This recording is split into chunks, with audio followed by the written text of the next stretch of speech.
Hi everyone and welcome to this video. So as you can see from the title, it's the behind the scenes of the radio show. Just putting a bit of context and some a visual behind the radio shows, because obviously the radio show is meant to be faceless, so I wasn't really supposed to be showing my face.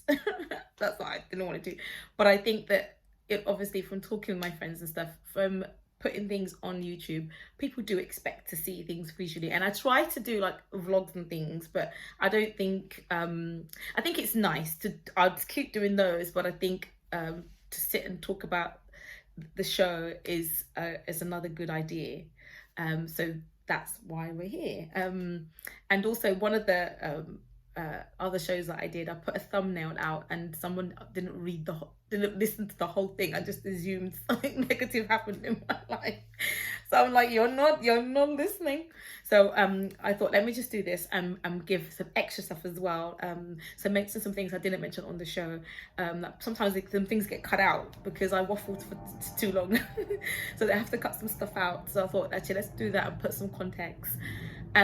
You're gonna hear planes every now and then because I live by what's it called, by the airport. So ignore that and let's get going. So this is not obviously gonna be as long, and this particular video is about episode 15, where I talked about how an angel wiped away my tears. So if you cannot deal with listening to that whole show, you just want to know what happened, sis, or this one's for you, you can obviously watch this one instead. So let's talk about it. The time an angel wiped away my tears. So I said on the show that I was one of those people, I still am, who cannot separate spirituality from relationship with God. It's impossible, in my opinion, because God is a spirit, and he says he's a spirit, and everything is about the spiritual realm. So how can you separate the two just because I'm here in a body form? It's not going to happen. And there's so many people, when you read the scriptures, the whole thing is about spiritual encounters and things like that. So it doesn't make sense that you can say you're part of something and it's void of spirituality. It's what kind and what type, I think is interesting. But the main core thing is that was my understanding, and it still is to this day. So I remember when I said I'm going to start taking this seriously, because I know for a fact the world isn't black and white. I know for a fact things aren't what it is, and I really want a great relationship. And I'd been listening to people who had said they took trips to heaven and hell and all these kind of things, and I wanted to experience those things because I didn't separate it from my relationship with God. I thought, okay, healing, I've seen that, got that on lock. I've heard you talking to me, God, got that on lock. I understand those kind of things, but I want to experience more of what it is to have a relationship with you. I want to experience it all. Give me it all. So I started praying every day, a couple of seconds, like, God, I really want to go to heaven. I really want to see angels. I really want that side of things. I really, really, really do. And I've been praying that every day. And I know a year lapsed. I know that a year lapsed of me praying that. And then one day I came home from work, and it was like winter, autumn time, so towards the end of the year. And I came home from work, and like I said on the show, I was overwhelmingly tired. We all know, even if you come up from work and you're tired, that you're not me, very rarely would you say, I have to kind of go straight to bed. There's a need to go straight to bed. You might sit down for a bit, talk a bit, eat something, watch something, chill out, and then go to bed. But it was still too early for bedtime. But I was like, I have to go to bed. So I told my sister, she was in the room, because we were sharing a room at that point, and she was brushing her hair or doing her braids, one of them. Anyway, so she's doing that, and I said, I have to go to bed. I have to go and sleep somewhere. So I went to my bed and I slept. And again, I say I slept quite abnormally, because it's not how I would sleep. I sleep very octopus-like, that my legs are kind of twisted. In fact, it's doing my hips in the way I sleep. But yeah, so that's how I normally sleep. But that particular day, I was sleeping literally on my back, like that. Like it's on my back with my arms like along the side like this. And I never sleep like that. Like I said, I don't sleep straight. I sleep. Right. So I do, and just as I look off to go to sleep, I find myself, I'm outside of my body, because I can see my body, and I can see my sister still doing her hair thing. And I remember thinking, because in that spiritual world, you're still you. So I'm still me, and I could still see and feel things. And I remember thinking, what, have I died then? Like, have I died? And immediately as I said that, I found myself on top outside. Remember, it was still dark outside, so it was winter. So outside, on our conservatory, because I was at home, back at home then. So I was on my parents' conservatory roof. This is before they had it, the roof remade like this, and we did the whole thing. But I was on my parents' conservatory roof outside, and I say that because in the spiritual world, which I've come to know now is true, but I felt then like if there was no distance between your thought and reality in that kind of way. Like if I said to myself, oh, not that I did, but or we should or anything, because I've got a funny thing about. We'll talk about that in another show. But if I was to say something like, or think, oh, I want to go to be in America, I would have been there. Yeah, I don't know if that makes sense. If I said I wanted to be America, I would have just thought it and I would be there like that. It was just anything was just there's no distance between let's go and get our boarding pass. Nothing like that. It was just like you could think things and immediately it is. And so when I said that, like had that thought, like, have I died? What's happening? I was immediately on the conservatory roof, and next to me on my left was this angelic being. And I'm saying it's angelic being because I know it to be an angelic being. And he was still taller than I was, even though I was standing, and he was for some reason in a position like he was about to sprint off. You know, when sprinters sprint, they have a formation, and I only know because I used to do sports and run in school, that the way you put your hands on it was like that, like he was about to take off, run somewhere. And the sky, it was like the sky started turning into this, I'm saying portal because that's the word that's used, like a portal going into the skies. Yeah, I hope that makes sense. It was like it wrapped around, and it was like noise, and it was like the sky had formed a passageway. And I remember looking around thinking, because I'm still me and I'm still seeing the garden and things, I'm thinking, the neighbours. What about the neighbours? And what about, and obviously now I know they couldn't have seen me, but I'm thinking, looking at this being, and this is where I said why I didn't tell anybody, because it's not like that. Because at that point, obviously, I thought that, and I saw the angelic being, and he said to me, you said you wanted to go to heaven, let's go. That was the only thing he said, but he never said it out of his mouth, like how I'm speaking now.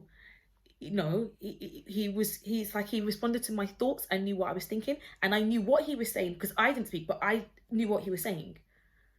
So he didn't speak it out, but I knew what he was saying, and he knew what I was thinking and saying at the same time. And that's, like I said, the reason why I didn't tell anybody, because although obviously I went to Nigerian church, I grew up in Nigerian church, and of course, obviously, you'll talk about these kind of things. But obviously, if you go to Nigerian church, it's very heavily on the let's deal with the demonic side of things. And I've never heard anybody come and say, testimony time today. I want to thank the Lord God for the angel I saw that it was just communicating with me without talking. And I didn't say that, so I thought there's no way I'm telling anybody that business before they bundle me and myself to some prayer mountain somewhere else. And I just thought, I'm not going to tell anybody that part, because I never had anybody say that. And that's why I say let's normalize these things, because we have to normalize it. And as usual, and not as usual, but as it goes, I was actually very scared as well. So it was not like a situation that was all pleasant, like they say, with all these babies floating around with wings. It wasn't like that at all. I was actually very scared. I was frightened, but not like fearfully scared. But I was actually very, very frightened. I don't know if that makes sense. I was very, very, very, it was very, very scary, because it's not like a normal thing that happens here. So I remember looking at this angel who had no wings. I'll talk about that in a minute. Looking at his angel and looking at everything, his face was comforting, and I'm saying he because I got the impression it was an angel, and a masculine angel. I'm not saying he was a female, because there was nothing female about that side of things. So and the way he looked at me was in the face, like, because I was like, no. I immediately said no, and he looked at me like, come on, like, like, really, come on, girl. I was a bit like, not in that kind of way, actually. Let's not make him seem like 2023, like kind of out here. No, he was just like, you know what I mean, like, just like, you sure about it, like that kind of look. And I was like, no, because I thought I'd died.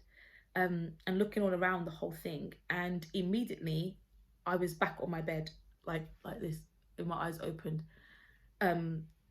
And this is how I know for a fact it wasn't like just my sleep or anything, because I knew everything and I told my sister what was happening.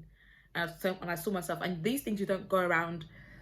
It's not. It's just quite a frightful thing. Like I said, it was months later or weeks later. I said, you know what happened? This is what happened. I've gradually started telling people, just my family members, before I started telling everybody, in that kind of way what had happened. And I said the skin tone of the angel, I'd never seen them before. I haven't gone around the whole world to see all the tribes of this land to say, oh yeah, he looks like this kind of Brazilian tribe. No, I don't know. I hadn't seen that kind of complexion before. I don't know. I haven't seen it in my day-to-day life. And like I didn't tell anyone. And when I eventually told someone, like I didn't tell my brother about the communication part. I only spoke about that in 2018. So this was, it wasn't like I just went around to name for my buddy. But after a while, when I did start telling people, they were like, "Oh wow! Like I've been praying to experience anything. You experience all these things, and I haven't seen nothing." I felt really bad. I was like, Mary, you're a sissy. You need to like quit and be excited about this kind of things. People are praying about it, and the people are going on the other side to try and get these experiences, and you're there, it's happening. You need to just get with it. You're the one who asked for it, because you know, asked for it. So I started praying again, saying, "Oh God, I mean it this time. I mean it. I mean it. I really want to see these things. I want to see these things. I promise I want to see." And as it goes, like months went by, but then one time it happened again. So I go to my bed and I wake up, and this time again we're in the skies, but this time we're not on a, maybe because my parents had done their conservatory by then, but I don't know, but we wasn't there. We was actually in, this was a different experience, was actually in the skies. Again, the skies were the way it was, like I mentioned, that this portal going up, but I was in it this time, going up on, and this is going to sound so like, but I was on a chariot. You know, like the biblical olden days when talk about the chariots, I was on one of them, and it was being pulled by, I don't know, I want to say horses, but I don't know. I don't remember things. I'm not going to say something I don't know. It was being pulled, going so fast, and it was on fire. And it's not like I said, it's not like I was burning. I was like, oh my, I'm hot. I'm in a furnace. I just saw fire around. It was on fire and going so fast. And I remember thinking, whoa, whoa, whoa. And I looked again, the angel was there. And because we was like in the window, in the skies, it was like he was shouting, not shouting, but trying to communicate to me through the noise and the ramp and things. And it said, like, he said, I want to go. We're going. We're going. And I just said, nah. I chickened out again. I chickened out again. I chickened out again. And I think it was because I was just, I think I thought then that the only reason why I didn't go the last time because they didn't let me die. But now I'll tell you this, and I'm going to put the link of the person down below. So I like to obviously watch when people have near NDEs or these kind of experiences, near death experiences or these kind of experiences. And one guy, which I'll put his detail because you have to watch that, it's really nice. He was saying how he told God that when this happened to him, he said, God, look, my wife's there and they have a disabled son. And they were like, God, he said, I can't leave my wife to look after the child alone. Like, if I've, just tell me now if I've died, if not, I would ask if I can stay. I was like, no, you haven't. Let's go. And I had a really great time. So now I have that kind of knowledge and context.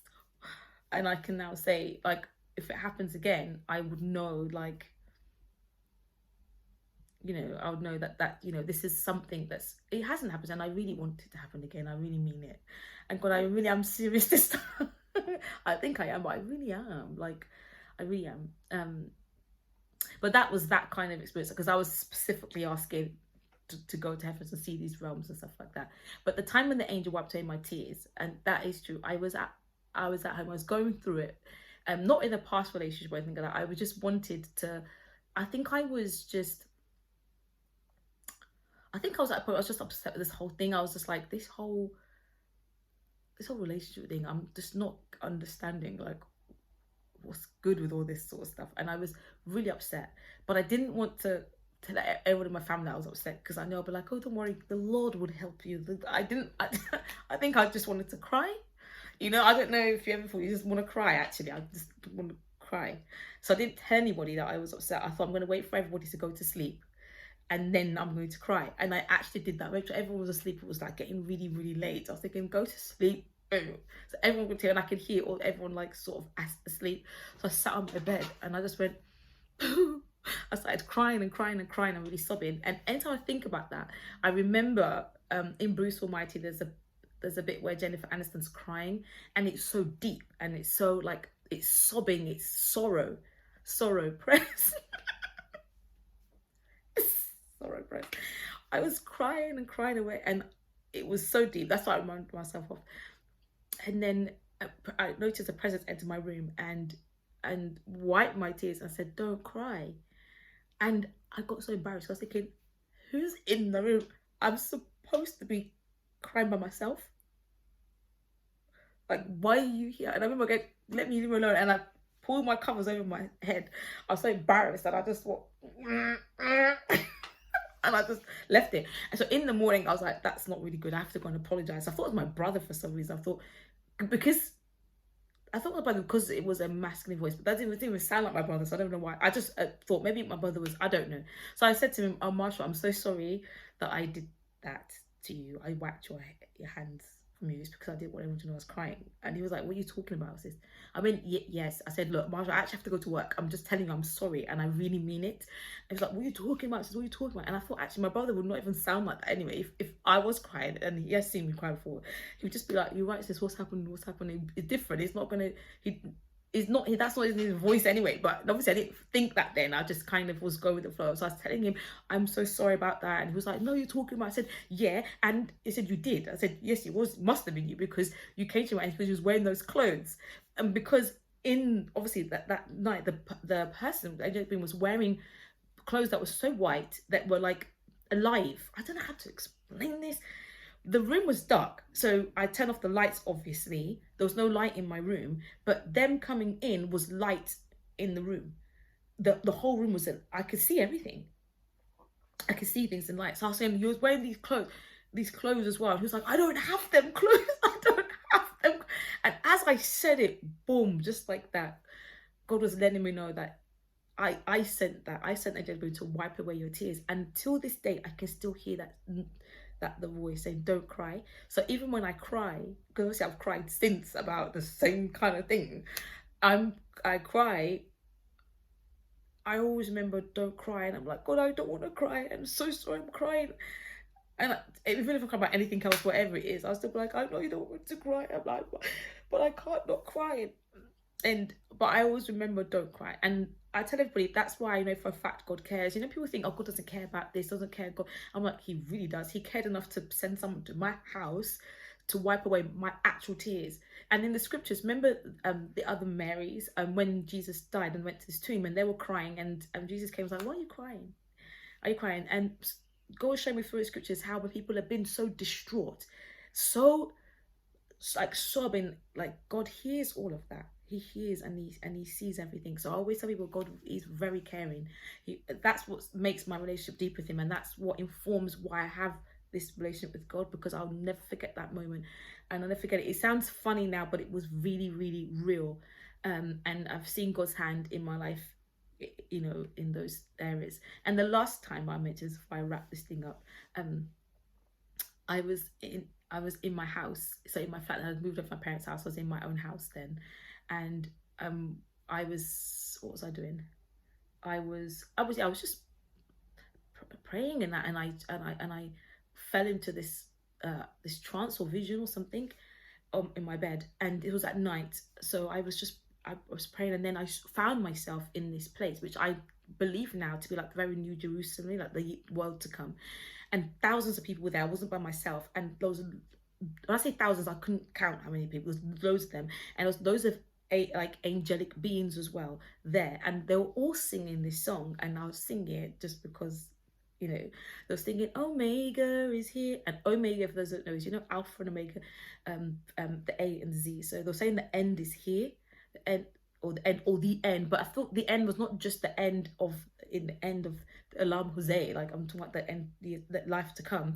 It was a person, because the light was coming from a distance, and they were just singing that, and then that was the end of it, like that, in seconds. It felt like moments, but just passed. And I will never forget that time because I was dating this guy at that time.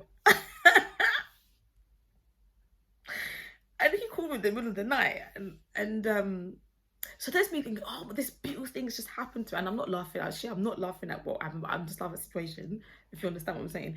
So I remember thinking, this thing has just happened. Oh, wow. And I was trying to remember the song. I was writing it down and trying to write other stuff around it and things like that. I think, what does it mean? And he was like, oh, do you know what? Yeah. Basically, he had all this demons attacking me.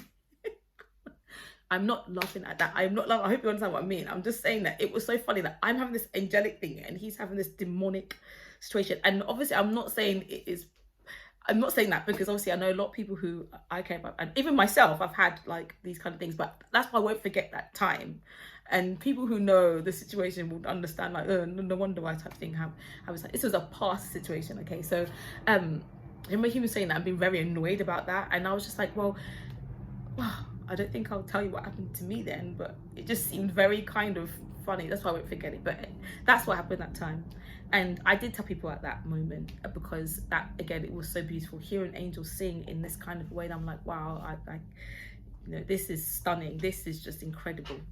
And so that's it. So I'll end this whole video now, and we'll do it behind the scenes with another one. But I thought I wanted to say this. Angels are there, they're messengers from God to serve us, you know, and they're not to be worshipped. And even in the scriptures, they say, don't worship me.